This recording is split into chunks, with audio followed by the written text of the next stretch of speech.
Pandian store serial நெக்கான எபிசோடில் பழனி சுகன்யா 2 பேருமே கோமதி வீட்டுக்கு வந்திருப்பாங்க. அக்கா சாப்பாடு போடுக்கா அப்படின்னு சொல்லி சாப்பிட்டுட்டு இருப்பாங்க.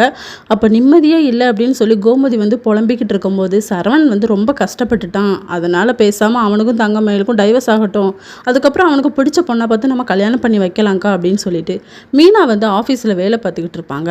அப்போ அவருக்கு ஞாபகம் வந்துக்கிட்டே இருக்கும், அதில் பணம் இருக்குது, இவர் எதுவும் தப்பு பண்ணுவாரோ அப்படின்னு சொல்லிட்டு ஏதோ ஒரு ஃபைலை கூட தெரியாமல் தப்பாக வேற கொடுத்துருவாங்க. அவங்க ஹெட் ஆஃபீஸர் திட்டி அமுச்சு விட்டுருப்பாங்க.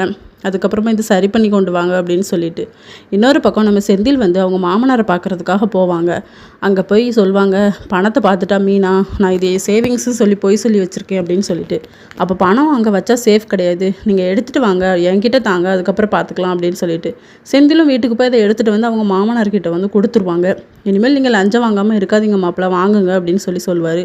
அடுத்த சீனில் கதிர்ராஜ் 2 பேருமே ரோட்டில் நடந்துட்டு வந்துட்டு இருக்கும்போது கதிர் ஃபோக்கஸ் எங்கேயோ இருக்கும். என்னாச்சுன்னு சொல்லி கேட்கும்போது அண்ணன் என்கிட்ட எவ்வளோ ஃபீல் பண்ணி அழுதுச்சு தெரியுமா, எனக்கு ஒன்றுமே ஓடலை அப்படின்னு சொல்லி புலம்புறாரு. இதோட நெக்கான எபிசோட் முடியுது.